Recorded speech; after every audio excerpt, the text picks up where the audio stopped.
So starting with the end in mind here is really the key to a successful campaign. Again, we touched on this earlier, right? Of the whole build it and they will come scenario really just doesn't work unless you're a really, really large brand already. And even so, there's just so much noise out there now, right? There's so much content. There's things being published on a daily basis all the time on social media, on anyone else's blog. There's just, mounds and mounds of content, right? So even if you are a large company, the build it and they will come mindset doesn't necessarily work for you either. It's definitely a leg up and an advantage because you might have a large email list already or a large social following. So distributing that out can be a little bit easier. But even still, there's a lot of content out there. So we want to work backwards and start with the end in mind. So we like to use a tool called SparkToro for this. We're not affiliated, no commissions there or anything like that on this. Just a really cool tool where you can kind of dig deeper from that reverse standpoint of like, what sites do I want links from? What sort of influencers and brands in my space kind of engage or touch on these topics as a whole? And then what core topics are relevant to my business that fit within those above parameters? So saying we want to make sure that the topic we select here obviously relates to the business that you are creating this for, whether it's your own or your clients or anything like that. We want to make this as product or service led as possible in the sense that that topic is a core function to what you already do, so that folks that are coming to this are very highly relevant traffic. You can sort of get them into a funnel with more interesting content. We want to make sure that it's relevant and we're not just kind of chasing a shiny object of total traffic potential here. So work backwards in SparkToro here and start identifying some of those influencers that speak on those given topics here. You'll also be able to identify like what publications, influencers and also their own followers engage with the most. That's a really core aspect of SparkToro that's really helpful for this in particular, is that you can build a really massive list of various different sites, media publications, journalists, bloggers, media site owners, managers, things like that, to where you have really that initial list of folks you can reach out to and promote this to.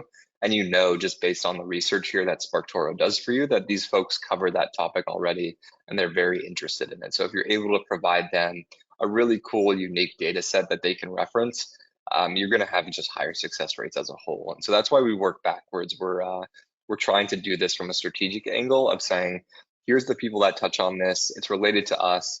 Let's touch on that and make sure our study is really good versus creating that all and hoping that people are going to want to promote it in the end and sort of trying to force that promotion.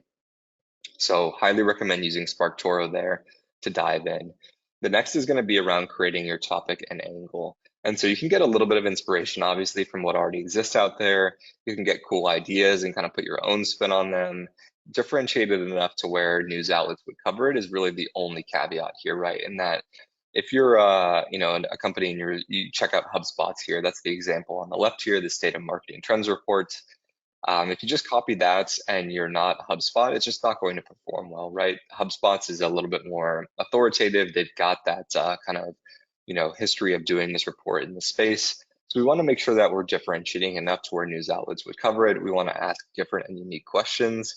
So that'll typically mean finding if there's already existing studies in your space, kind of scrape those questions from their own list here and just make sure that you're doing ones that are different, ones that they haven't covered before.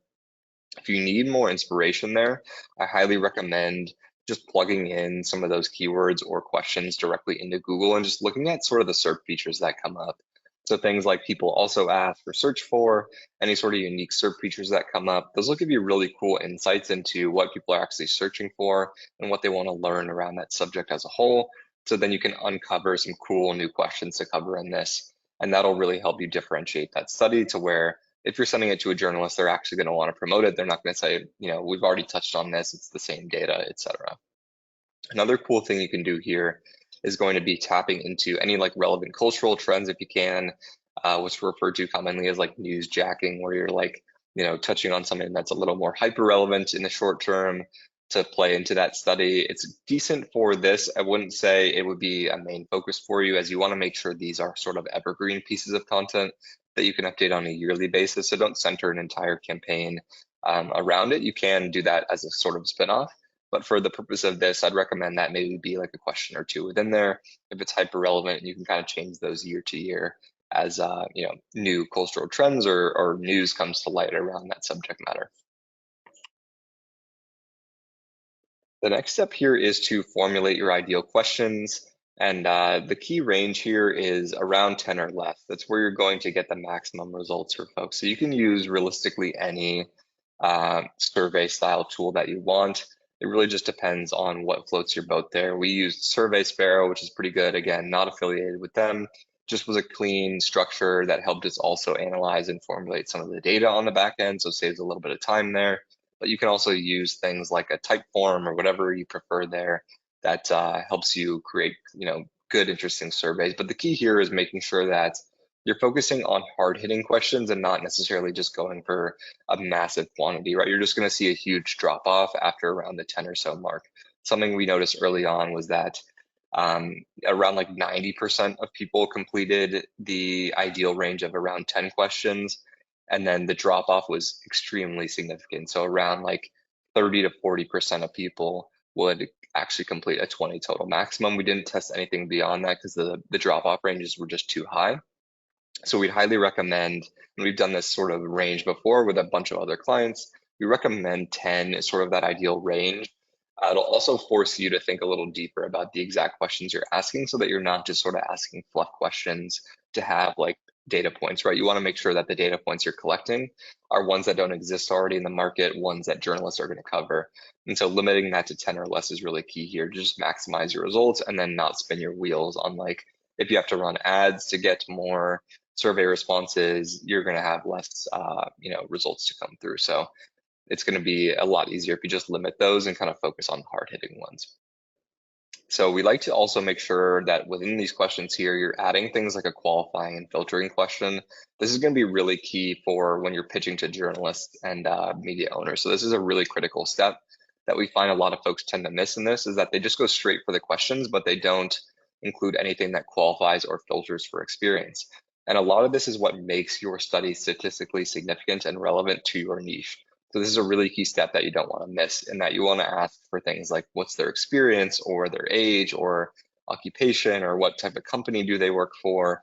All these sort of qualifying questions will help you sort the data and understand if folks are within that market that you are actually looking to target or not. Because if you don't, then it's really hard to tell where that data is coming from, if it's credible, if it's relevant. Journalists are going to ask you for this specifically. Trust me, they've asked us before when we did this in the first place and we didn't have any of that, so we had to redo a lot of this. It's a really key step that you don't want to miss. Secondly, here we want to make sure that we use a mix here of kind of multiple choice and range-based answers. Those are going to be the easiest for folks to kind of dive in. You can always obviously give them the option to write things out, but if every single question is a super long text box, again, you're going to see a lot of people bounce from that. You're not going to see really good quality responses. People are going to have survey fatigue at a certain point if they're just having to type chunks and chunks of text for every single question here. So we want to give folks kind of that range-based answer or multiple choice. And we already covered this, but collect via a survey tool.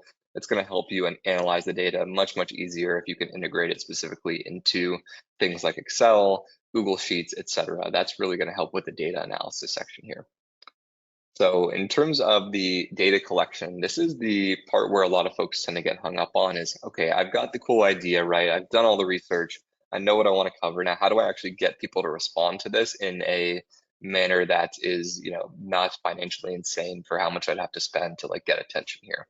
And so there's a few different ways to go about this that you can kind of tap into.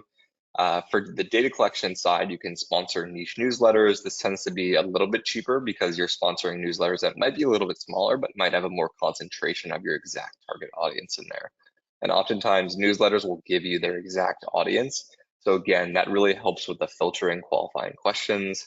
You can use things that are a little bit more broad, like Twitter ads to do direct polls onto your audience. Those are a really good one to increase the amount of responses. But again, the filtering targeting there is a little worse. So you really want to make sure that you've got those filtering questions in.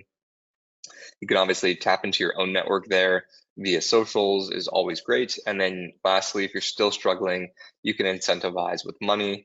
That's always going to be a good one to offer people a few bucks if they can fill out that survey. You can cold pitch it via LinkedIn.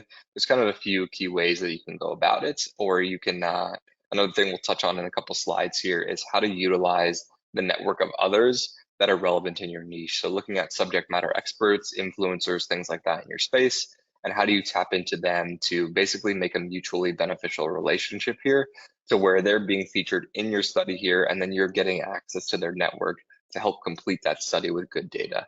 So that's one of our favorite ways to do this, is really identifying those subject matter experts. Again, we kind of touched on this in the early slides here around using SparkToro to identify those folks. That's a really good first step there. In terms of the data analysis side too, this is a pretty interesting one. If you're, depending on what tool you're using, it might already do this for you. So Survey Sparrow does this. There's a couple others that do this, where they'll essentially compile all the results and the data for you, and you can import that or export that into various other tools like spreadsheets, Excel, Google Sheets, whatever you use, and essentially help you weed out bad responses, turn them into kind of basic looking graphs like this one. And then what we like to do here is take some of this raw data and then send it to a design team or outsource it. We have our own kind of design team internally now, but if you don't have that, there's plenty of services out there where you can kind of send them to, or you can hire a freelancer in that case. But the goal here is we want to make a lot of this data look visually appealing, right? Like this kind of is obviously good from like a raw data perspective, but it's not great from a shareability standpoint. If you're sending this to a journalist, you want to make sure that the data looks really clean. It's something that they would willingly want to share in their article. It doesn't look super old or unappealing. You want to make sure that it's a really good quality graphic. And so that's something you can just send straight to a designer with this raw data and just say, hey, have at it, make me a mock-up here with these brand style guides, tone, color, all that kind of stuff, and make sure that the images you create are actually really unique and useful.